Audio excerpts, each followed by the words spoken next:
What's happening, fight fans? Welcome back to the MMA Mindset. Wolkernite Fight Championship 8 is less than 2 weeks away now. Really excited for this card. We've got some of the best talent in the UK on this card at junior level and at just the normal amateur level. We've got title fights from top to bottom as well. So it's going to be unbelievable. Make sure that you do reach out to the fighters to get any of those last tickets. Or if you cannot attend the event, make sure that you go to livemma.co.uk to pick up the pay-per-view. But without further ado, I'm joined by Molly Lindsay. How are you doing? Hi, yeah, I'm great, thank you. Yeah, I'm excited about this fight. Obviously, I think it's the first female title fight that we've had on Vulcanite as well. So it's obviously the potential there to be kind of a bit of history made for the promotion. And it's against obviously a namesake for yourself in Molly Cooper. How are you feeling about this matchup? Yeah, I'm really excited to be fair. It's been about, I think, coming up to 2.5 years since I've last fought. So I'm just excited to get back in there really and put together everything I've learned within that time I've had out of competitive fighting because I've been training the whole time and I've been traveling a lot with training around the UK and getting some good training in with other girls. So I'm just excited to kind of put it all together and get back in there really.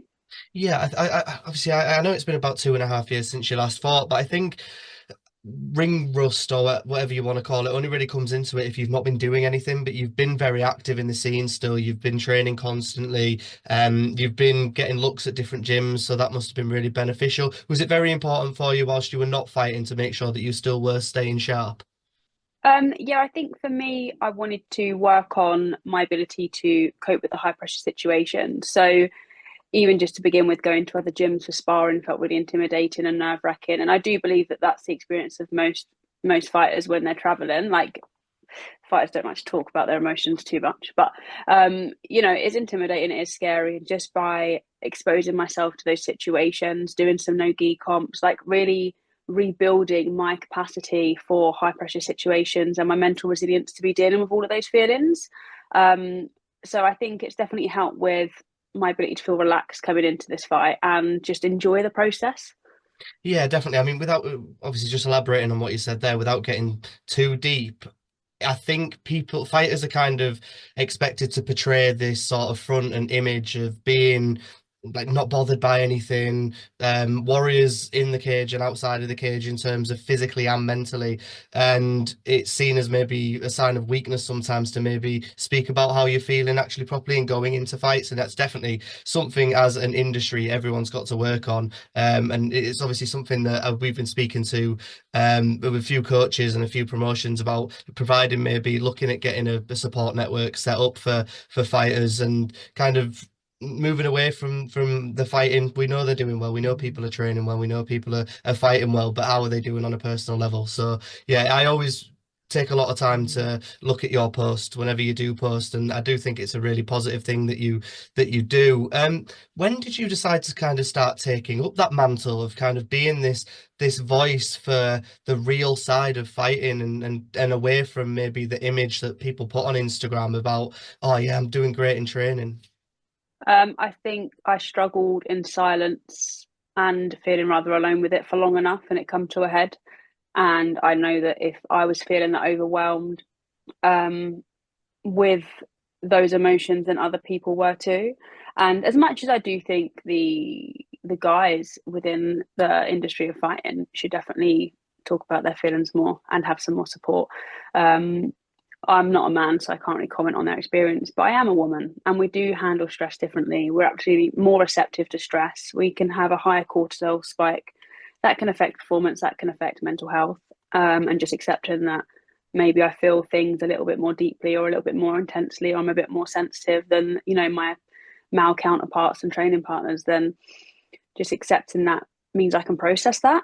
And I just wasn't really seeing anyone online doing that or talking about that or really acknowledging the difference between the fact that we're women and they're men and there's biological emotional differences. And so I just kind of thought, well, maybe if I do this differently, I will feel better. I'll feel more aligned with myself. Like just suppressing how I was feeling, suppressing that fighting in essence can be quite scary, that it can be a lot, that it can be overwhelming. And that our mental health takes a toll when we're training a lot and not fueling properly, all those kinds of things. Like, I don't know, it's just I don't know why we're all pretending that this isn't happening or we're not experiencing all of this. And maybe if I approach it differently, I'll feel differently. I'll feel a bit better. and I have done. So, I don't think anyone else should be suffering in silence and ignoring some physiological and emotional differences. We can have a space in fighting, even though it's male dominated. That doesn't mean we have to approach it exactly the same if that's not how we thrive. So. Yeah, definitely. And in terms of it being originally and still kind of true to the day where it is a male dominated sport, do you think we have seen a positive change in the female representation within the sport over the last few years? Because some of my favorite fighters and my best friends on the circuit now are female fighters, and I'm so excited to watch them fight. And I feel like we are kind of maybe shifting to we've still got a lot of work to do, but more of a level playing field in terms of I women. think we can't not acknowledge the progress for sure. And I think it's important to reflect back on it was only, really a handful of years ago that women weren't even allowed to fight in the UFC. So the progress has been there, but combat sports are behind the times of the progress of sports. We're kind of at the bottom of the list, the end of the line. Um, so that means that the women's side of things are also quite behind the times. And yes, we have men within the sport that want to watch women's fights. They're friends with female fighters, but there's still a lot of barriers there for sure. And I think unless you're a woman within the sport, you can't possibly comprehend what those barriers are. But if you are open-minded to listen, we'll talk about it. And I think there's definitely some differences that could be made. But just showing up as a woman in that cage, getting in the cage on the 17th of May is an act of rebellion and in a space that wasn't really designed for us. It's not structured for us to thrive. It's heavily male dominated still. And yes, there are women at the top of the sport, but their journey of getting there is very different to the men's experience. And so, yeah, just by us all showing up makes a big difference. And I think it is important to reflect on the progress that women have made within the sport. But, we're not done yet. There's plenty of changes to be made. And I just hope that I can be a part of that whilst also enjoying my time within the sport. Yeah, definitely. Like I said, it is something that we need to kind of get better at, everyone really. But in terms of going back towards the actual fight itself, obviously taking on Molly Cooper from a good gym out in Nottingham. From what I've seen of Molly, she likes to stand up and she likes to throw a lot of strikes and just kind of like a pressure fighter. Have you seen much or analysed much of your opponent heading into this fight? I've had a little watch, and I know that she, is the southpaw with the karate style lead kicks and things like that. At this point, I'm not really here to overanalyze anything in particular. Um, I think I have enough cage experience and strategy knowledge at this point to navigate a fight that when I'm in it, and I've got a corner team that are going to help me through that. I think overanalyzing amateur can sometimes be a little bit detrimental, especially when there can be quite frequent opponent changes and things like that. But honestly, like it's your biggest opponent in there is yourself and your own self doubt and your own fears. So like that's my focus in what I'm overcoming within there. And if it comes down to aggression and resilience, I'm not short on resilience. So it should it could end up really scrappy and it could end up really technical and a bit of a clinic. I'm also really competent at striking. So um, I'm excited to see how our styles will match up and, the magic we make in there for everyone to watch. Yeah, definitely. I'm just going to speak a little bit about obviously you've been coming into this fight on a three-fight winning streak, and I know it's been a while since we've seen you again, but do you still feel like you've got that momentum of that three-fight win streak despite it being so long since the last performance? I think I'm running off the momentum of just constant progress that I'm making, regardless of the results of my fights. So, yeah, I think there's momentum we carrying through, especially when I've done some no comps now as well in between. And as I said, going to other gyms to spar and measuring myself and my own progress against, how I was training the month before or the year before. That's the momentum I guess I'm running off of. Um, I feel like by getting in there, I'm always winning. I'm always coming out with a bit of a high, and there's always lessons to be learned, and there's always things we do well. So, yeah, I'm excited for the experience, and I'm motivated by the progress I've made over the last couple of years. Yeah. when I look at your record, one name in particular and one fight in particular stands out. You've got that win over Melissa Mullins, who is now, I was with her a couple of weeks ago and she was showing me on the UFC website that she's now in the top 15 for the women's bantamweight division. And to see someone that you fought and you have a victory over get to that level now where she's fighting in the UFC and she's broke into that top 15, does that kind of make you see where your level is at and where you could potentially end up in the future? Yeah, I think it is nice that it can be so close to home. You know, a girl I fought on the UK circuit is now in the top 15 of the UFC, for sure. I also don't really expect to ride off the back of her success. And, you know, we were both very different fighters back when we fought. I since then have had time out of fighting and had a baby. And so, you know, it's non-comparable, but it's nice to know that someone that I thought has ended up in the UFC. I think that's really exciting. That's really exciting for her. That's really exciting for the women's MMA within the UK. And it just goes to show that it is possible if that's what your goals are. But no, it's really cool. It's really cool to see. And I'm really excited for her and her career too. But yeah, it's not something I really want to ride off the back of her success. It's just that how amazing that we knew each other and we fought at sort of really grassroots amateur, and then now she's at the the top end of the sport. Yeah, exactly. When are you, or is even if it's not even crossed your mind before now, or really you're not even planning for it, have you got any sort of idea about when you're going to be looking at turning pro? I know you're coming back into the sport after a few years off, so you're probably wanting to get that cage sharpness up. But have you kind of thought about when that might happen? Um, Not in particular at this stage, no. I want quite a busy year of competing this year and see how I feel, I suppose. I would like to turn pro. I would like to fight at pro level and see how I get on.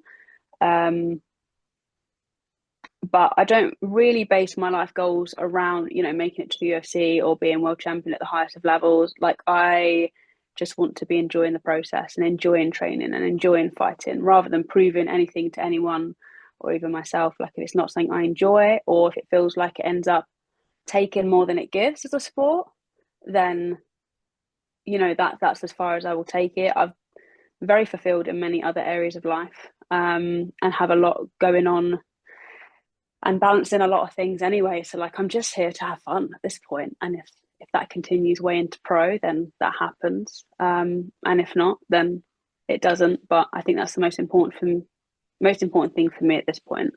And rather than putting too much pressure on the future, um, Yeah, just enjoy now and be here now. And I well, we all do really in amateur MMA, train like pros and train all the time and train hard and make sacrifices. So it's not really like it's a different lifestyle. It's just kind of up in the skill level, isn't it? And the exposure level and the platforms that you get onto. But we'll see. We'll see. If I'm still enjoying it, then yeah, we'll go pro.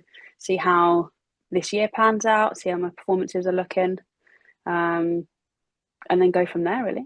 yeah. And what are the sort of next 2 weeks, well, less than 2 weeks now, looking like for you in terms of physically and mentally? What's the sort of preparation going to be for the next, say, 11 days? Yeah, obviously just chipping away at the weight as everyone is doing.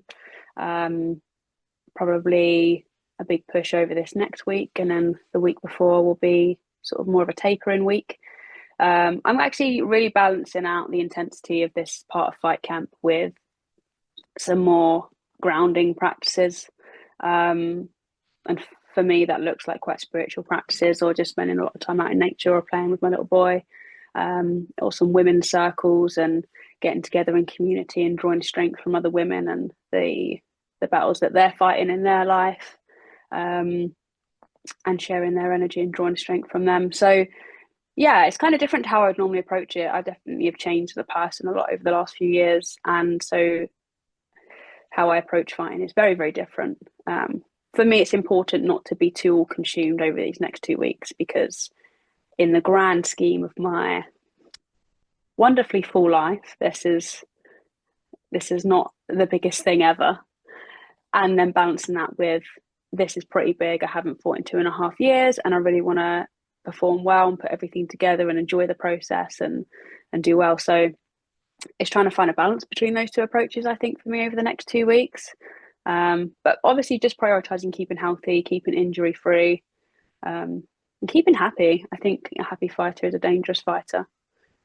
Yeah, So, 100%.